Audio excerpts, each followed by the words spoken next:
Saya Nasaruddin Umar, Menteri Agama Republik Indonesia, mengucapkan selamat merayakan Natal tahun 2024 kepada umat Kristiani dan selamat menyambut tahun baru.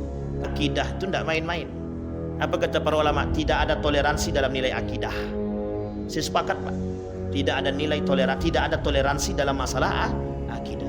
Bagi saya perayaan tahun baru itu tasyabuh dengan bil kufri.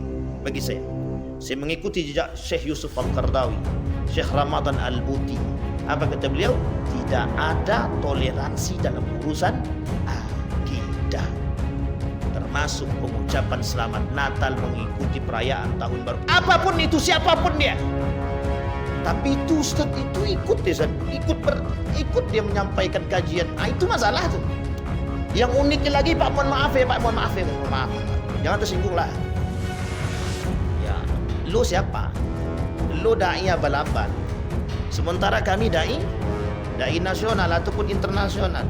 Kira-kira Bapak Ibu akan ikut yang abal-abal apa yang internasional itu? Secara pola pikir dan psikologi jamaah, mereka akan pandang itu saja, mereka ikut. Apalagi ngapain kita ikuti yang lain, kata dia. Hendaknya kita husnul khatimah. Allah bermula dengan ayat yuriduna liyutfi'u nurallahi wallahu mutimmu nurihi walau karihal kafirun. Kata Allah di dalam Al-Quran, ada sekelompok orang-orang yang ingin mematikan api cahayanya Allah, yang kemudian Allah sempurnakan api tersebut sekalipun orang-orang kafir itu tidak suka. Di dalam ayat yang lain Allah kata walan tarda ankal yahud walan nasara hatta tattabi'a millatahum, kata Allah.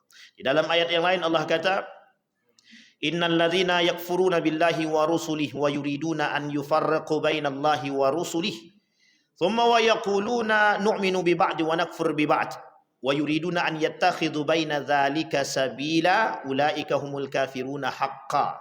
Kata Allah di dalam Al-Qur'an, ayat yang pertama tadi kita bacakan, ada orang-orang yang ingin memadamkan api cahaya, yang api cahaya itu Allah hidupkan, tapi mereka ingin mematikan, tapi kembali Allah hidupkan secara sempurna, meskipun kata Allah mereka tidak suka, meskipun mereka tidak suka. Di dalam ayat yang lain ada kalimat yang sangat sederhana, Allahu nurus samawati wal ard mathalu nurihi kamishkatin fiha misbah al-misbahu fi zujajah az-zujajatu ka'annaha kaukabun durriyyu yuqadu min syajaratin mubarakah zaitunatin la syarqiyyati wala gharbiyah yakadu zaituha yudhi'u walau lam tamsas hunar nurun ala nur, kata Allah. Ada suasana gelap gulita. Di antara gelap gulita ada satu bolongan kecil, yang dari bolongan kecil tersebut muncul lampu atau cahaya. Inilah yang disebut dengan miskat, atau bahasa lain disebut dengan miskatul anwar, tempat celah sebagai penerang. Inilah yang disebut sebagai nilai-nilai agama oleh para ulama. Kata mereka, yang disebut dengan cahaya yang dihidupkan oleh Allah itu adalah nilai-nilai agama. Yang memegang teguh kepada nilai agama dia hidup, yang tidak berpegang teguh pada nilai agama dia mati. Bapak Ibu sekalian yang berbahagia, merujuk kepada ayat yang kedua yang tadi kita bacakan, walan tarda ankal yahud walan nasara hatta tattabi'a millatahum. Apapun itu, orang Yahudi dan Nasrani, sampai kapanpun mereka tetap akan menghancurkan kita dengan berbagai macam program dan proyeknya agar kita tetap bisa jauh daripada Al-Quran. Louis raja yang ke-16 masuk dalam penjara menjadi tawanan. Ketika dalam penjara menjadi tawanan, dia sampaikan kepada orang-orang yang pengikutnya yang di luar, jangan perangi Islam dengan senjata, tapi perangi Islam dengan otak. Sehingga yang terjadi, Bapak Ibu sekalian yang berbahagia, disambut baik oleh mereka. Bagaimana peran Yahudi sebagai seorang pemula dalam merusak akal manusia, bernama Theodor Herzl, ketika dia berada di Palestina, ketika dia berada di Turki, untuk menghanguskan api-api yang tadinya dihidupkan oleh Allah. Kobaran api perjuangan dan jihad umat muslim pada masa Turki Utsmani nampak dikobarkan atau dipadamkan oleh Theodor Herzl hanya dalam jangka 50 tahun. Sampai hari ini api itu tak pernah api itu tak pernah hidup kembali. Baru hidup sedikit mati, baru hidup sedikit mati. Apa kata Theodor Herzl? 50 tahun ke depan Islam tak ada lagi, yang ada sekulerisme. Inilah yang terjadi hari ini di tengah umat muslim hari ini. Betapa jauhnya nilai agama dari diri-diri kita semua hanya karena disebabkan pengaruh New World Order. Tatanan kehidupan yang baru yang dimula dan dipegang oleh kelompok yang disebut dengan secret society, masyarakat rahasia yang kepalanya adalah Yahudi.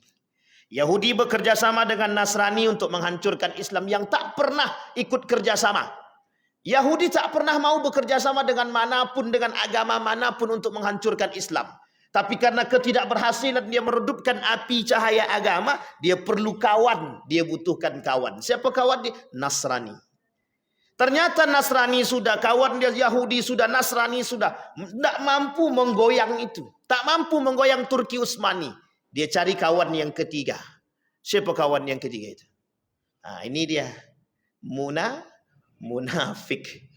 Orang ketiga itu munafik. Yang paling mudah menghancurkan nilai Islam adalah orang Islam itu sendiri. Maka poin penting kita hari ini, starting pointnya adalah bagaimana posisi kaum munafik berada di tengah kita yang justru datang sebagai peredup cahaya-cahaya agama. Itu ayat yang kedua. Pada ayat yang ketiga Allah kata, innal ladzina yakfuruna billahi wa rasul. Ada orang-orang, sekelompok orang yang kemudian berkufur atau melakukan mereka kafir kepada Allah dan Rasulnya, ingkar kepada Allah dan Rasulnya. Allah sebut dalam ayat selanjutnya, ulaika humul kafiruna haqqa. Orang-orang kafir beneran. Tadi Yahudi Nasrani itu kafir beneran. Tapi kalimat selanjutnya, wa yuriduna an yufarriqu bainallahi wa rasul. Ada orang-orang yang ingin membedakan mana iman kepada Allah dan mana iman kepada Rasul. Masih dalam kategori kafir ataupun masuk pada kategori yang kedua, namanya munafik. Uniknya lagi pada ayat selanjutnya Allah sampaikan, wa yaquluna nu'minu bi ba'di wa nakfur bi ba'd. Sebagian golongan di antara kaum-kaum muslimin itu ada yang beriman kepada sebagian ayat Al-Qur'an dan tidak beriman kepada sebagian ayat Al-Qur'an. Uniknya adalah umat muslim tapi tak beriman kepada ayat Al-Quran, hanya beriman kepada sebagian ayat Al-Quran. Apa maksudnya? Beriman kepada ayat yang dia kehendaki dan tak beriman kepada ayat yang tidak mereka kehendaki. Kita ambil contoh. Mereka tak suka dengan ayat-ayat azwaja, berpasang-pasangan. Mereka yang tak suka, mereka yang tidak suka dengan ayat yang mengatakan haram nikah beda agama. Mereka katakan nikah beda agama itu haram kata Allah, tapi kata mereka tidak haram karena kondisi sudah berbeda. Sehingga apa? Mereka tetap beriman kepada Allah. Mereka tetap membaca Al-Fatihah. Mereka tetap percaya kepada tafsir-tafsir surat, tapi mereka tidak percaya pada ayat-ayat tertentu yang sesungguhnya mereka masuk di dalam itu. Jadi mana yang ingin mereka cintai, yang suka dengan mereka. Mana yang mereka tidak suka, mereka tidak cintai. Artinya nu'minu bi ba'd wa nakfur bi ba'd. Kalimat selanjutnya kata Allah, wa yuriduna an yattakhidha baina dzalika sabila. Itulah jalannya untuk merusak akidah umat Islam. Salah satunya harus dengan kelompok-kelompok tertentu jika ingin berhasil. Kalau tidak berhasil, nanti kita kaitkan. Kalau tidak akan berhasil mereka merusak Islam. Kenapa tidak berhasil? Karena ketika Islam diajak berjihad, tombak jihad paling tinggi umat muslim. Ketika diangkat tombak, satu perintah semua maju. Tapi ketika jihadnya melawan hawa nafsu, mundur semua. Ayo berjihad melawan hawa nafsu, semua turun. Kenapa? Karena paling berat itu melawan hawa nafsu. Asyaddul jihad, jihadul hawa. Apa contohnya? Paling berat menahan hawa nafsu untuk tidak korupsi. Itu jihad hawa nafsu. Paling kuat, jihad paling kuat adalah menahan diri untuk tidak keluar di malam tahun baru. Sementara di tengah para pemuda-pemuda dan orang-orang keluar berombongan untuk melihat kembang api meletus, yang sama sekali tak ada manfaat. Bayangkan kita menahan diri, jangan keluar, jangan keluar, jangan keluar. Kita muslim sejati. Dibisikkan, tapi ada kambing guling di situ. Goyang. Hanya karena kambing guling, goyang. Iya juga ya, gitu dia. Akhirnya datang juga, keluar juga di malam tahun, keluar juga di malam tahun baru hanya karena kambing. Coba kalau seandainya sapi yang melompat, kalau sapi guling, bukan keluar lagi semua, keluar satu keluarga. Kenapa? Itu banyak sapi itu, kalau kambing mungkin sedikit porsinya. Artinya apa? Berjuang melawan hawa nafsu. Ulaika humul kafiruna haqqa. Kata Allah, orang-orang kafir yang benar itu. Orang kafir terbagi dua. Satu, orang kafir benaran yang non muslim. Yang kedua, orang muslim tapi kufur. Dia tak kafir memang, tapi mereka kufur, pelaku kekufuran. Seorang muslim yang mengucapkan selamat Natal kufur. Seorang muslim yang tidak solat kafir. Man taraka shalah kafir fahuwa kafir, man taraka zakah fahuwa kafir, man taraka shaum fahuwa kafir. Yang meninggalkan rukun Islam, yang meninggalkan rukun iman, semua kafir. Tapi apakah kafir mereka keluar daripada Islam? Tidak. Mereka sederajat dengan dosa-dosa pelaku kekafiran yang disebut oleh para ulama kufur. Berarti orang yang mengucapkan selamat Natal kufur. Menurut pandangan saya kufur. Kenapa saya katakan kufur? Karena tak selayaknya seorang mukmin mengucapkan itu. Pertanyaannya adalah, bagaimana kalau umat-umat muslim ini melakukan perayaan hari raya, melakukan peringatan tahun baru atau merayakan tahun baru? Bagaimana posisinya? Dikatakan para ulama syubhat atau syirik samar-samar. Makanya disebut dengan syubhat. Kenapa kita katakan syubhat? Dinisbatkan kepada hal yang haram tak bisa, dinisbatkan kepada yang halal juga tak bisa. Kenapa syubhat? Karena di tengah-tengah antara hukum halal dan antara hukum yang haram. Dikatakan haram tak bisa, dikatakan halal tak bisa, tapi dia dikatakan syubhat. Kenapa syubhat? Tak ada hukum. Kenapa kok tak ada hukum? Siapa yang mau mengambil hukum? Apa yang harus dihukumi? Adakah sesuatu yang harus dihukumi? Kapan bisa dihukumi? Ketika sesuatu terjadi. Ada manfaat, bisa dihukumi. Ada mudarat, bisa dihukumi. Sekarang tergantung mana yang paling besar, mudarat atau manfaat. Kalaulah manfaatnya lebih besar, maka bisa dihukumi mubah. Tapi kalaulah mudaratnya lebih besar, maka bisa dikatakan haram. Sekarang pertanyaannya kembali kepada kembali kepada pola pikir kita melihat itu. Perayaan tahun baru, apakah datang mudarat yang besar? Mudarat yang besar atau manfaat yang besar? Mudaratnya jauh lebih besar. Banyak orang-orang yang melakukan perayaan tahun baru menyediakan ladang-ladang maksiat. Sehingga yang terjadi zina. Mereka sediakan semua tempat-tempat untuk perzinahan. Ada yang melakukan trompet, mutasyabih au yusbih bil kufri. Mereka menyamakan perbuatan mereka dengan orang kafir. Kenapa tidak? Penetapan perayaan tahun baru pada pertama sekali 1582 oleh Paus, siapa dia? Gregorian. Kemudian ditetapkan kembali pada periode selanjutnya 1752 oleh siapa? Sama Paus Gregorian selanjutnya. Artinya apa? Umat muslim hari ini merayakan satu perayaan yang ditetapkan oleh siapa? Yang dimulai oleh siapa? Kafir. Artinya apa? Kita sedang mengikuti perbuatan-perbuatan orang yang tak ada dalam tradisi umat Islam. Tapi uniknya berbahagia di atas kesyubhatan yang jelas. Kenapa saya katakan syubhat? Karena hari ini umat muslim tak sadar mana yang halal dan mana yang haram. Ini bukan masalah syubhat hukum, tapi syubhat perilaku yang ditonjolkan umat muslim itu sendiri. Dia tak sadar ini hukumnya halal atau haram. Main lakukan saja. Coba cari tahu dulu sesuatu tersebut, sehingga kita sadar apakah perbuatan ini boleh kita lakukan atau tidak. Kembali kepada perbuatan yang kedua, kata Nabi, min husni islamil mar'i tarkuhu ma la ya'nihi. Sebaik-baiknya keislaman seseorang itu meninggalkan perbuatan yang tidak bermanfaat bagi umat muslim. Pertanyaannya adalah, perayaan tahun baru ada manfaat bagi umat muslim? Apa manfaatnya? Manfaatnya adalah kebodohan yang nyata. Menengok bom meletus. Habis bom meletus, semua balik ke rumah masing-masing. Pertanyaannya, kenapa tak buat bom di rumah saja? Buat bom di rumah masing-masing, selesai tengok bom, pulang balik ke kamar, tidur. Kenapa harus menunggu jam 12? Itu masa perubahannya. Ini yang disebut dengan syubhat samar-samar. Syirik samar-samar. Yang dicari oleh orang adalah momentum Coba kalau tidak ada momentum, ada enggak perayaan-perayaan tersebut? Tak ada perayaan. Kenapa? Yang menjadi masalah adalah momentum. Sama halnya dengan perayaan Hari Ibu. Sama halnya dengan Valentine Days. Sama halnya dengan feminisme, Hari Perempuan. Apapun itu bukan berdasarkan kepada prinsip dan tradisi Islam. Dan itu jauh daripada nilai-nilai keislaman. Hari Guru sama. Tidak perlu kita memperingati Hari Guru. Tidak perlu kita memperingati ulang tahun. Tidak diulang juga tahun itu tetap akan berulang. Tidak perlu diulang pun dia tetap akan berulang. Artinya apa? Artinya hari ini Bapak Ibu sekalian yang berbahagia. Dalam metode perang pemikiran, ada 4 metode dan strategi yang dilakukan oleh kafir Quraisy orientalis untuk merusak akidah kita. Yang pertama tashkik. Dah kita sampaikan di masjid kita nih. Ini masjid pertama kali yang menyampaikan tentang perang pemikiran dalam penyampaian metode. Satu di antara 4 itu tashkik, membuat umat muslim ragu dengan nilai agama Islam itu sendiri. Apa yang kita lihat? Hari ini kita lihat. Malam ini kita akan lihat.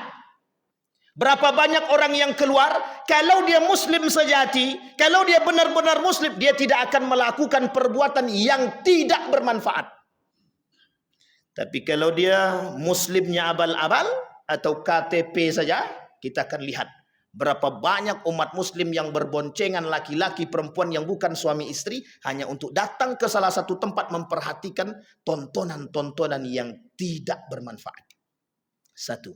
Yang kedua, di dalam perayaan hari tahun baru yang kita khawatirkan, yang dijadikan kambing hitam adalah agama. Di balik adanya muhasabah, di balik adanya mohon maaf pengajian, ada konser-konser tertentu. Pertanyaannya lebih ramai mana? Lebih lama mana? Konsernya atau pengajiannya? Biasanya lebih ramai konsernya. Pas lagi pengajian semua diam, tenang, khusyuk, tidak tahu entah tidur entah apa.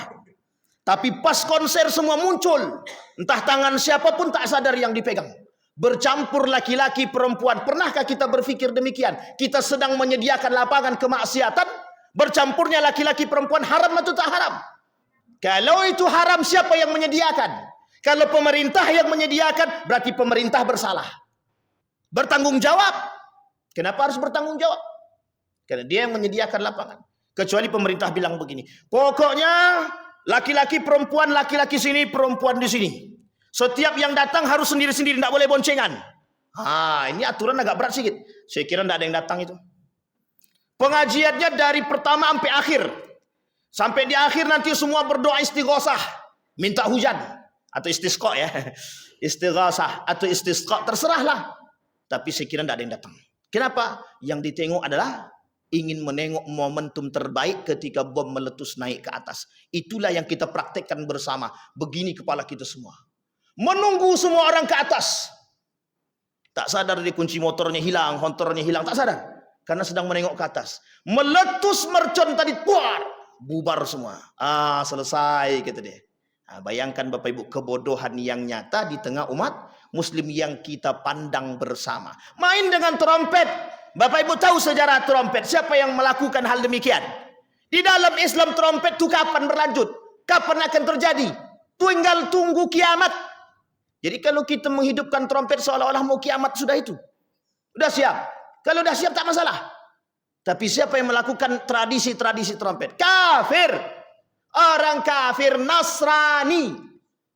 Dalam perayaan Natal dan dalam perayaan Tahun Baru. Kenapa digandeng? Ada sejarah? Ada.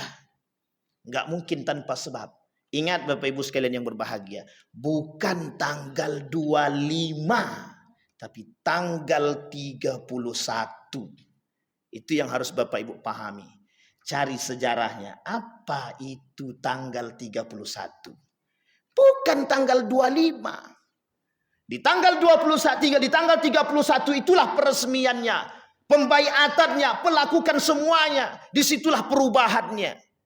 Dan itu berbeda-beda. Artinya apa? Disitulah pada tanggal itulah ditetapkannya orientalis dengan berbagai macam gerakan mereka untuk merusak umat Islam dalam metode-metode dalam metode-metode peruntuhan akidah terhadap umat Muslim itu sendiri. Bayangkan Bapak Ibu, berapa banyak umat Muslim hari ini yang terkicuh dengan sifat-sifat itu, dengan karakter-karakter meragukan itu. Kalau Bapak Ibu berkata kepada orang-orang yang pakai celana lepis hari ini, kami sudah menutup aurat. Betul apa tak betul? Coba tanyakan orang yang pakai celana lepis, Anda sudah menutup aurat atau belum? Jawaban mereka apa? Apa jawabannya? Kami sudah menutup aurat. Pertanyaannya, menutup aurat apa telanjang? Nabi kata orang seperti ini berpakaian tapi telanjang. Uniknya, cara berpikir yang ditanamkan oleh orientalis dan liberal kepada mereka, mereka katakan kami sudah menutup aurat. Padahal mereka menutup dengan menampakkan lekuk tubuh yang Nabi katakan itulah yang disebut dengan berpakaian tapi telanjang. Yang kedua, perhatikan betapa mudahnya anak muda hari ini berpegangan tangan laki-laki dengan perempuan. Apa jawaban mereka ketika ditanya? Kenapa kok kalian pegangan tangan? Jawabannya sederhana. Kan cuma pegangan tangan tanpa ada dosa. Pertanyaannya, berdosakah atau tidak?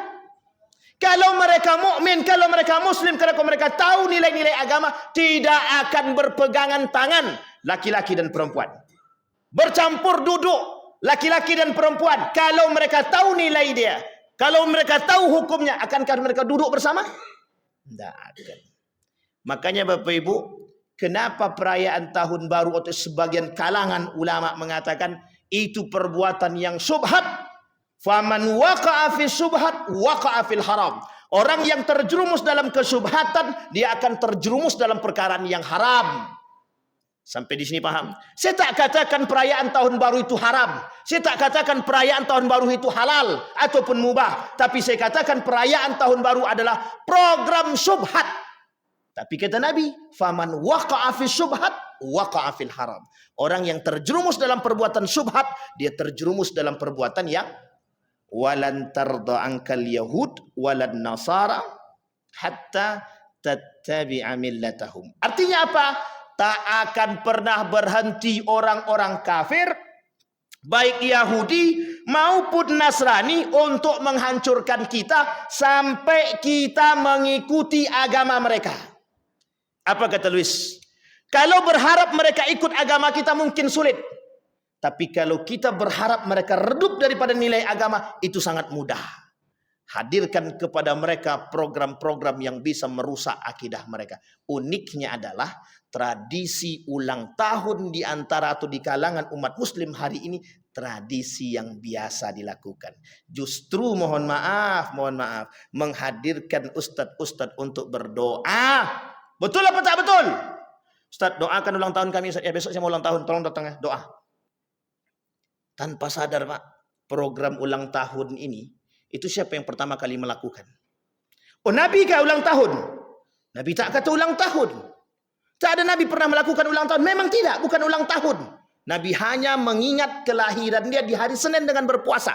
Mengingat, bukan memperingati. Ingat kalimatnya. Mengingat, bukan memperingati. Adakah hal yang penting untuk kita lihat? Di situ ada tasyabbuhil muslimina bil kufri. Bagaimana orang-orang mukmin, orang-orang muslim menyerupai perbuatan-perbuatan orang kafir tanpa disadari oleh orang muslim itu sendiri bahwa mereka telah mengikuti perbuatan-perbuatan orang kafir. Inilah yang disebut dengan tergadainya akidah. Sampai di sini paham Bapak Ibu? Maka ada poin penting yang ingin kita sampaikan. Pendangkalan akidah yang dilakukan oleh mereka. Ada 5 poin Bapak Ibu. Yang pertama kata para ulama, pendangkalan akidah atau sebab terjadinya pendangkalan akidah di kalangan umat muslim satu saja. Dia ada 5, kita ambil poin yang pertama. Apa kata dia? Kebodohan terhadap akidah yang benar. Kita ambil contoh. Adakah akidah Islam mengatakan perayaan tahun baru? Adakah syariat agama yang mengajarkan peringatan tahun baru? Adakah syariat Islam yang mengajarkan kepada kita peringatan hari ibu? Adakah ajaran Islam yang mengajarkan kepada kita hari Valentine Days, hari guru, hari buruh, hari perempuan, dan lain sebagainya? Ada. Kalau tak ada, kenapa kita ikut? Sedangkan yang ada kita tak ikut. Misal, tahu solat tu 5 waktu, kadang kita masih bolong. Ini kita mau ikut syariat yang tidak diadakan. Kenapa? Karena mengikuti sesuatu yang baru ini lebih enak daripada yang lama, kata dia. Bayangkan kekufuran yang nyata tu di situ. Salat tak pernah sempurna 5 waktu, tiba-tiba mereka berkokoh ingin melakukan peringatan malam tahun baru. Salat tidak, peringatan tahun baru pula yang dibuat. Telah sempurnakah iman kita? Sudah cukup baguskah iman kita? Sudah cukup baikkah Islam kita? Sampai kita harus mengambil jalan lain untuk menambah akidah kita? Adakah masalah kemurnian akidah di situ? Tidak. Justru kerusakan yang terjadi. Yang pertama, kebodohan pada nilai-nilai akidah yang benar. Makanya Bapak Ibu sekalian yang berbahagia, ini malam bukan malam peringatan tahun baru. Malam hari ini, karena tradisi kajian memang diisi di hari Selasa, bertepatan dengan malam 1 tanggal 1 Rajab tadi, maghrib tadi. Dah masuk tanggal 1 Rajab, sudah selesai, sudah masuk. Artinya ini tidak ada kaitannya dengan perayaan tahun baru. Dan ini bukan penghujung tahun. Kenapa kita katakan bukan penghujung tahun? Penghujung tahun nanti kalau dalam Masehi itu jam 12 nanti. Jangan lupa bawa balon. Bawa apa? Lampu. Nah, ini unik ini Bapak Ibu. Tradisi-tradisi seperti ini harus jauh dari nilai-nilai Islam. Harus kita jauhkan dari keluarga kita. Yang kita takutkan akidah kita yang tergadaikan. Mohon maaf Bapak Ibu, anak-anak kita tidak sadar apa yang tertera di balik program yang mereka buat. Bapak Ibu harus paham, dan ini saya sampaikan. Bapak Ibu harus yakin dengan program ini. Kenapa saya katakan harus yakin? Tidak akan pernah orang Yahudi dan Nasrani itu senang dengan Bapak Ibu. Tidak akan pernah. Bagaimana caranya biar Bapak Ibu itu jauh dari Al-Quran? Bagaimana caranya Bapak Ibu itu jauh daripada sholat 5 waktu dan tepat? Kita ambil contoh. Sholat Isya berapa softnya? Sholat Maghrib berapa softnya? Besok nanti malam Bapak Ibu lihat. Berapa banyak mana manusia yang keluar nanti itu. Mengaku mukmin semua, mukmin semua. Mengaku muslim semua, muslim semua. Tapi pertanyaannya, mengapa mereka keluar di sana sementara ke sini tidak? Itu pertanyaan besar bagi kita, Pak. Titik. Makanya mohon maaf Bapak Ibu sekalian yang berbahagia. Akidah itu tidak main-main. Apa kata para ulama? Tidak ada toleransi dalam nilai akidah. Saya sepakat, Pak. Tidak ada nilai toleransi, tidak ada toleransi dalam masalah akidah. Bagi saya perayaan tahun baru itu tasyabuh dengan bil kufri. Bagi saya. Saya mengikuti jejak Syekh Yusuf Al-Qardawi, Syekh Ramadan Al-Buti. Apa kata beliau? Tidak ada toleransi dalam urusan akidah. Termasuk pengucapan selamat Natal, mengikuti perayaan tahun baru. Apapun itu, siapapun dia. Tapi itu Ustaz, itu ikut dia, ikut dia menyampaikan kajian. Itu masalah tuh. Yang uniknya lagi, Pak, mohon maaf ya, Pak, mohon maaf. Jangan tersinggung lah. Ya, lo siapa? Lo da'i abal-abal. Sementara kami da'i nasional ataupun internasional. Kira-kira Bapak Ibu akan ikut yang abal-abal apa yang internasional itu? Secara pola pikir dan psikologi jamaah, mereka akan pandang itu saja, mereka ikut. Apalagi ngapain kita ikuti yang lain, kata dia. Sampai di sini paham? Yang terkenal aja mereka mengadakan kok, mereka ikut peringatan tahun baru kok. Ini yang menjadi masalah kita hari ini, Pak. Makanya mohon maaf Bapak Ibu, mohon maaf betul saya sampaikan.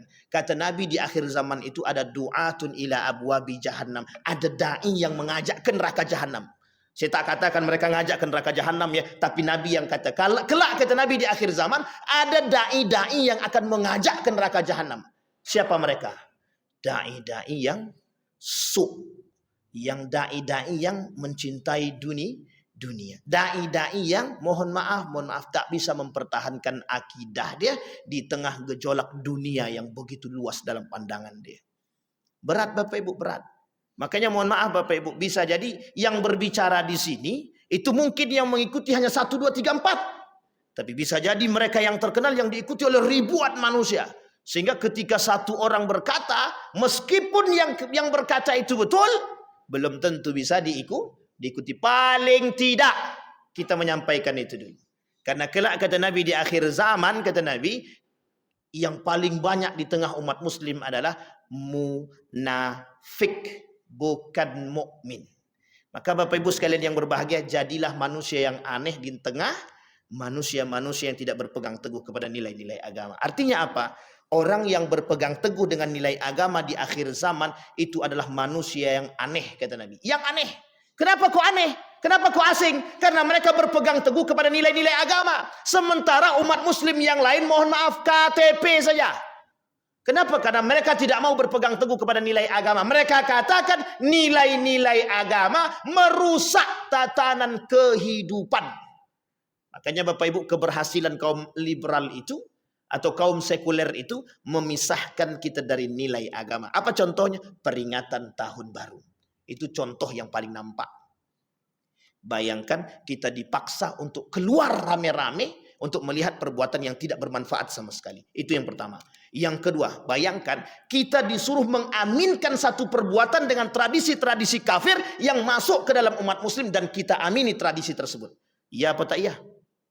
Coba Bapak Ibu bayangkan, andai kata peringatan tahun baru itu ditiadakan, apa yang ada dalam benak kita hari ini?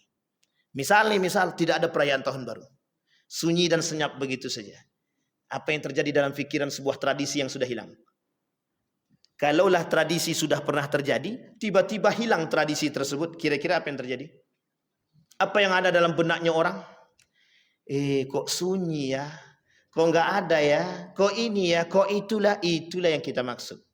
Keberhasilan mereka menanamkan keinginan dan rasa cinta terhadap tradisi-tradisi yang rusak tadi berhasil kaum sekuler. Apa kata kaum sekuler? Alhamdulillah. Cuman sekuler nggak bilang alhamdulillah juga, kecuali yang orang-orang munafik. Orang munafik itu mengatakan senang hati mereka ketika kita mengikuti perbuatan atau program-program yang mereka lakukan. Artinya apa? Umat muslim yang sadar diri sekarang mau menjadi muslim atau mukmin itu tergantung pada diri kita hari ini, Pak. Muslim banyak, mukmin sedikit. Sekarang saya tanya Bapak Ibu sekalian yang berbahagia. Lebih banyak muslim atau mukmin? Mana yang lebih banyak? Muslim atau mukmin? Muslim kan? Sekarang saya tanya, banyak enggak orang mukmin? Banyak enggak? Banyak. Siapa di antara seberapa banyak orang mukmin itu dan berapa banyak yang salat di masjid? Nah, kalau udah kembali kajiannya ke situ agak susah sedikit. Nanti kalau yang banyak salat di masjid, siapa yang khusyuk? Nah, kan ujung-ujungnya begitu. Seorang profesor dari Inggris dalam penelitiannya mengatakan, aku melihat Islam di Indonesia, aku melihat Muslim di Indonesia, tapi aku tak melihat Islam. Apa artinya? Aku melihat orang Muslim bertebaran di Indonesia, tapi aku tak melihat nilai-nilai keislaman ada pada diri mereka. Tahu maksudnya Bapak Ibu? Satu sisi, penelitian ini penting untuk kita jadikan cambuk bagi kita. Kenapa? Karena begitu jauhnya kita dari nilai agama. Satu. Yang kedua, begitu jauhnya akhlak-akhlak Islami dari tubuh kita. Yang ketiga, betapa jauhnya umat muslim dari kitab suci Al-Quran. Iya apa tak iya? Iya atau tidak? Sekarang kita lihat Bapak Ibu. Dalam setiap acara apapun, mesti ada baca Quran kan? Pertanyaan kita adalah, seberapa jauh umat muslim yang mendengarkan ayat Al-Quran yang dibacakan bertadabbur? Sumpah dengan Al-Quran itu hanya di fikiran. Tangan pun masih tetap korupsi. Tapi sumpahnya pakai Al-Quran. Sampai di sini paham Bapak Ibu? Makanya disebut dengan sumpah palsu. Nah, jangan tersinggung. Memang begitu keadaan kita. Artinya apa? Program yang dilakukan oleh orang kafir Quraisy dalam perang pemikiran itu berhasil. Sekarang pertanyaannya adalah, siapa yang harus menjaga nilai-nilai itu sekarang? Ini poin pentingnya Bapak Ibu. Kalau sudah sadar kita akan tergadainya akidah kita, siapa yang harus menjaga akidah itu? Siapa yang harus menjaga, Pak? Siapa yang harus menjaga akidah Islam itu? Umat mukmin itu sendiri. Kalau kita tak bisa jaga, ya habis. Yang kedua, siapa yang harus bisa menjaga? Pemerintah. Karena yang paling punya peran besar, kalau pemerintah katakan tiadakan malam tahun baru, selesai tak urusan?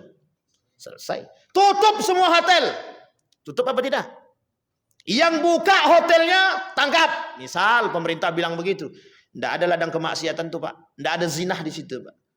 Saya pernah lakukan penelitian Pak. Bukan penelitian secara terstruktur ya. Tapi saya pernah masuk beberapa hotel ketika perayaan malam tahun baru. Penuh.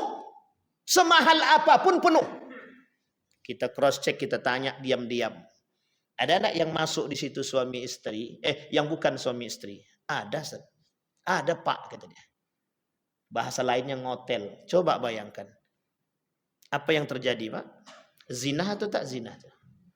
Jadi pertanyaan saya adalah, mau jadi apa negara kita nih? Kita berharap makmur, tapi kita bermaksiat. Kita berharap kebaikan dan keberkahan, tapi kita memberikan ladang kemaksiatan. Maka tak salah kata Nabi kelak di akhir zaman yang tersebar di muka bumi, kemungkaran, kemaksiatan, perzinahan yang dianggap biasa oleh umat muslim hari ini.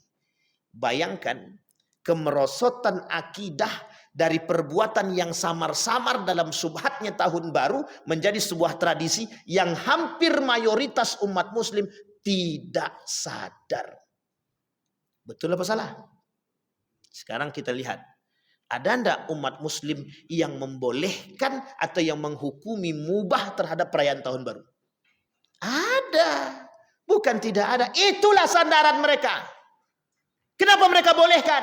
Apa kata mereka? Boleh melakukan dan merayakan perayaan tahun baru dengan catatan diisi dengan kebaikan-kebaikan.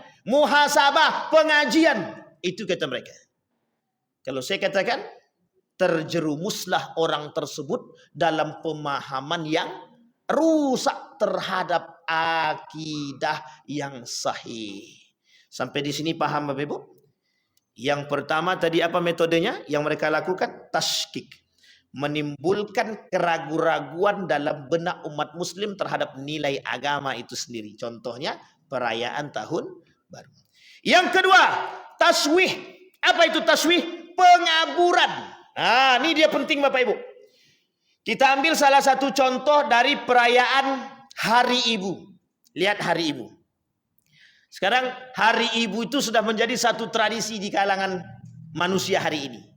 Uniknya lagi, semua orang, baik muslim ataupun non-muslim, akan berbondong-bondong untuk membagikan hadiah kepada orang tua. Jangan tersinggung ya ibu-ibu jangan tersinggung.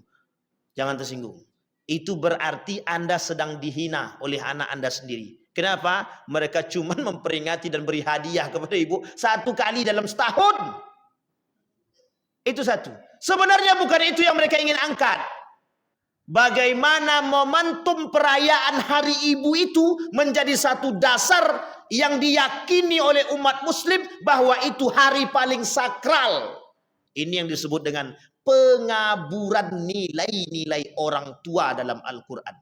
Sehingga mohon maaf Bapak Ibu, tak lagi sandaran mereka kepada Al-Quran, tapi sandaran mereka kepada momentum perayaan Hari Ibu. Coba bayangkan. Sampai ke situ kita harus pikir, iya harus. Karena itu metode mereka. Itulah yang disebut dengan perang pemikiran. Kalau bukan karena pikiran, kita tak diserang. Tapi itu yang mereka serang. Makanya begitu mudah merusak kita itu dengan serang pikiran itu tadi. Kalau dengan jihad kita dah tahu Pak. Misal kita bilang begini. Babi itu haram apa tak haram? Oke. Haram ya? Sekarang saya tanya, minyak babi haram apa tak haram? Haram. Sekarang saya tanya Bapak Ibu. Siapa yang hafal nama minyak babi dalam bahasa Inggris? Sebutkan satu saja. Satu aja Pak.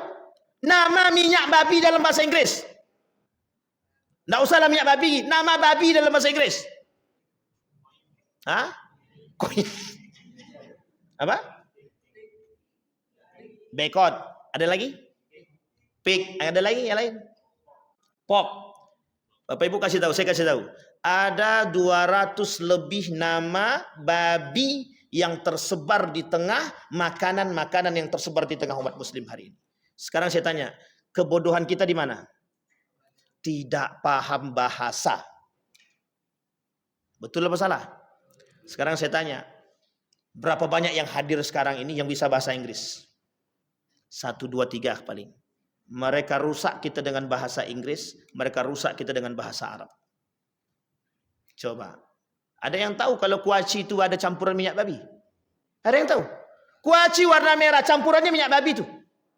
Tak ada yang tahu. Kita dirusak bukan hanya karena makanan, bahasa kita tak tahu. Sampai di sini paham? Ini kasus yang kedua Bapak Ibu. Pengaburan tentang makna Al-Quran hari ini. Yang lagi tersebar di tengah umat muslim hari ini, yang lagi rame-ramenya Bapak Ibu. Apa kata mereka? Cerita-cerita Nabi dalam Al-Quran itu dongeng belaka. Itu videonya sudah tersebar itu Bapak Ibu. Kita bantah besok Bapak Ibu. Ada momennya kita bantah itu. Kalau perlu di sini kita sediakan. Kita pakai PowerPoint, kita lihat betul tidak mereka mengatakan demikian. Betul Bapak Ibu. Itu sudah dikatakan oleh orang terdahulu. Zaman dulu, Yahudi zaman dulu, Nasrani zaman dulu sudah katakan kepada Nabi, qalu asatirul awwalin. Mereka sudah katakan Al-Quran itu isi cerita di dalamnya dongeng belaka. Sekarang muncul umat muslim mengaku hafal Quran, seorang wanita, dia katakan Al-Quran itu dongeng belaka, cerita di dalamnya. Coba bayangkan. Itu bukan pengaburan, pengapuran. Lebih daripada kabur kita dibuatnya Bapak Ibu. Uniknya adalah pengikutnya banyak. Apa kata dia? Aku setuju dengan dia, kata dia. Itu di kalangan yang tua-tua ini aman.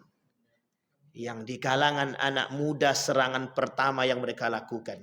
Makanya mohon maaf, yang paling banyak rusak hari ini anak muda atau yang tua? Kata mereka yang tua itu tinggal tunggu tanggal main aja itu. Paham maksud saya Bapak Ibu? Sekarang saya tanya, lebih ramai di kafe pada masjid? Itu pastilah Ustaz, tak mungkin kami harus jawab, oh ya oke lah. Sekarang yang kita tanya bukan itunya Bapak Ibu. Siapa banyak yang isinya siapa? Anak muda, oke ya, anak muda. Muslim apa non muslim? Muslim. Baik, sekarang kita lihat. Nah, sholatlah. Ketika azan, mereka sholat nggak? Di mana mereka sholat? Di kafe. Apa jawaban ketika kita tanya, kok enggak sholat ke masjid? Yang penting kami sholat. Sekarang saya tanya, di mana nilai yang hilang dari mereka? Di mana nilai yang hilang dari mereka? Nilai sholat berjamaah di masjid. Satu. Yang kedua, apa nilai yang hilang? Peran masjid bagi mereka tidak ada. Yang ketiga, berkurangnya keimanan mereka dan pengetahuan dan keimanan mereka terhadap masjid, terhadap Allah, terhadap salat berjamaah, terhadap perintah Rasulullah. Iya apa tak sih? Berapa banyak yang hilang dari mereka? Setidaknya 4 poin. Artinya apa? Yang kelima, mereka yang penting bagi mereka adalah yang penting bagi kami salat. Mau salat sendiri atau salat berjamaah itu terserah. Uniknya lagi, ketidaktahuan mereka terhadap akidah yang benar, mereka salat dengan pacar mereka. Yang satu jadi imam, yang pacarnya jadi makmum. Pertanyaannya, apa hukumnya salat yang satu laki-laki dan satu perempuan yang berdua salat? Yang bukan suami istri, apa hukumnya? Haram. Tahukah mereka hukum itu? Yang penting kami, coba lihat perhatikan kalimatnya. Adakah makna yang salah dari kalimat itu yang penting kami sholat? Adakah yang salah? Tak ada salah sebenarnya, secara logika tidak ada yang salah. Tapi coba perhatikan baik-baik, yang penting kami sholat. Ada yang salah? Dalam secara makna ada. Mau salah ataupun betul yang mereka lakukan, yang penting kami sholat. Mau benar sholatnya, mau nggak benar sholatnya, yang penting mereka itu salah apa tak salah? Salah. Yang benar itu apa? Harus benar sholatnya. Bagaimana Allah mau merubah sikap karakter seseorang kalau sholatnya salah kok? Makanya mohon maaf, kalimat dalam Al-Quran itu tak berlaku. Inna salata tanha anil fahsya'i wal munkar. Salat itu mampu mencegah perbuatan keji dan mungkar. Pertanyaannya, pacaran mungkar apa tidak? Kalau pacaran mungkar, mengapa salat dia tak mampu menghapus kemungkaran itu? Kenapa dia tetap salat tapi pacaran tetap jalan? Kenapa dia salat tapi mengucapkan selamat Natal tetap? Kenapa dia salat tapi masih ikut melakukan perbuatan yang tidak bermanfaat? Artinya apa? Salatnya sama sekali tidak berpengaruh. Apa masalah? Kata Syekh Abdurrahman As-Siddiq Al-Banjari, kalaulah solat seseorang itu tak mampu merubah perilaku seseorang, mesti solatnya nggak benar. Sampai segitunya kita harus turunan? Iya. Begitulah kaum orientalis merusak kita sampai sedalam itu. Apakah mereka tak paham? Paham. Sekarang saya tanya, berapa banyak para penghafal Quran hari ini? Berapa banyak penghafal Quran hari ini? Mulai banyak. Pertanyaannya, berapa banyak dari orang yang baca Quran dan hafal Quran yang bertadabbur dengan ayat Al-Quran hari ini? Sekarang kita lihat di masjid ini. Ada program tadabbur ayat Al-Quran? Berarti tugas Pak Yendi itu Pak Yendi. Harus ada tuh Pak Yendi. Jangan sampai tak ada. Coba bayangkan Pak. Mau saya kembalikan lagi kepada sejarah. Perhatikan sejarahnya Bapak Ibu. Orang Yahudi asli Jerman dan Yahudi asli Prancis, mereka mempelajari kitab Al-Quran. Ingat itu. Pertanyaan kita adalah, mereka mengetahui kelemahan kita dari mana? Dari Al-Quran. Apa mereka kata? Di dalam Al-Quran itu orang yang baik, orang yang beriman, orang yang percaya dengan Al-Quran, orang yang percaya dengan hari kiamat, orang yang percaya dengan kebaikan akan menghasilkan akhlak-akhlak yang baik. Itu mereka bagikan poin. Apa kata mereka? Jauhkan mereka dari Al-Quran. Yang terjadi hari ini adalah kenapa umat muslim merosot? Karena mereka jauh daripada Al-Quran. Makanya Bapak Ibu sekalian yang berbahagia, kenapa umat muslim mundur dan merosot hari ini secara peradaban? Karena umat muslim hari ini jauh daripada Al-Quran. Sekarang kita lihat dalam acara perayaan tahun baru, berapa menit baca Qurannya? Berapa menit baca Qurannya? Kalaupun ada, paling 10 menit Pak. Itu udah paling panjang tuh. Udah paling panjang tuh 10 menit. Pertanyaannya, setelah itu ada nggak tadabbur ayat Al-Qurannya? Paling kajian singkat lah. Untuk muhasabah diri, ingatlah kita akan mati semua. Betul, memang mati. Tak diingat pun kita juga bakal mati. Makanya kita ingatkan. Pertanyaannya adalah, pernahkah mereka memperingati sesuatu yang terjadi di balik itu? Ingatlah Bapak Ibu sekalian yang hadir dalam acara perayaan tahun baru. Sesungguhnya ini sejarahnya adalah orang-orang kafir. Pernah nggak disampaikan? Tak pernah disampaikan. Kenapa tak pernah disampaikan? Biar mereka tetap istiqomah dalam perayaan tradisi tahun baru. Sampai di sini bisa dipahami Bapak Ibu? Terakhir Bapak Ibu. Terakhir. Taghrib. Dia ada 4 kan, kita ambil yang 3 sajalah. Yang ketiga itu taghrib. Westernisasi. Tahu westernisasi Bapak Ibu? Yang punya program ini tuh orang barat. Yang punya program perayaan tahun baru nih orang barat. Sampai di sini paham? Jadi, apa yang disebut dengan westernisasi itu? Mengikuti budaya barat. Jadi kalau kita mengikuti perayaan tahun baru, berarti kita sedang mengikuti tradisi budaya. Itulah yang disebut dengan westernisasi kalau bahasa gaulnya. Apa namanya Bapak Ibu? Taghrib dalam bahasa Arab, dalam bahasa Inggrisnya westernisasi. Artinya apa? Kebarat-baratan. Biar wow, biar oke, biar mantep, biar gos, biar jos. Kalau ndak begitu, ndak wow, ndak jos, ndak yes. Sampai di sini paham Bapak Ibu? Baik, sekarang pertanyaannya, haram atau tak haram peringatan tahun baru tadi? Saya katakan, saya tidak mengharamkan dan saya tidak menghalalkan perayaan tahun baru. Tapi saya katakan perayaan tahun baru subhat. Yang kata Nabi, faman waqa'a fi subhat, yang terjerumus dalam subhat, dia sudah terjerumus dalam yang haram. Sampai di sini paham Bapak Ibu?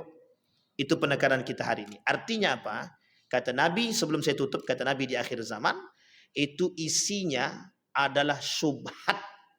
Maka yang bisa menjaga diri dia dari subhat, mereka dapat label namanya warok.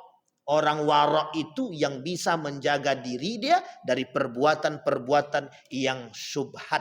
Apalagi hari ini disebut sebagai subhat akhir zaman. Sampai di sini bisa dipahami Bapak Ibu? Mudah-mudahan setelah ini pulang ke rumah, telepon anak, balik. Yang tak balik, tutup pintu. Pergi saja dari rumah nih. Saya yakin tak berani. Kenapa tak berani? Kadang-kadang banyak anak-anak yang ibu-ibu, bapak-bapak yang kita takut sama anak sekarang kan. Ya ini adalah psikologi. Tapi mudah-mudahan yang di sini anak-anaknya sudah tidak ada yang di sana. Ya, tidak ada yang di sana. Maksudnya tidak tahu tidak ada yang di sana mana, kita nggak tahu. Tapi mudah-mudahan kita istiqamah, tetap istiqamah mengajarkan kepada anak akidah yang benar. Yang anak-anaknya keluar malam hari ini, teleponlah, suruh pulang ke rumah, biar cukup di rumah saja, berdamai dengan waktu, tinggal nunggu malam saja, besok pagi nalantak nak keluarlah. Itu terserah. Yang penting jangan malam hari ini. Biar kita tidak bertasabuh. Kata Gus Najib, saya mengutip perkataan beliau sebelum saya tutup, kata Gus Najib, ketika ditanya apa pendapat Gus Najib tentang perayaan malam tahun baru, kata beliau, sebaiknya berdiam dirilah di rumah, tidak usah keluar dan tidak usah beramai-ramai. Takutnya kita terjerumus dalam tasyabbuh bil kufri. Takut kita terjerumus dalam perbuatan yang menyerupai perbuatan orang kafir. Saya kira itu saja, mudah-mudahan bermanfaat bagi kita semua. Fa'tabiru ya ulil absar la'allakum tuflihun. Assalamualaikum warahmatullahi wabarakatuh.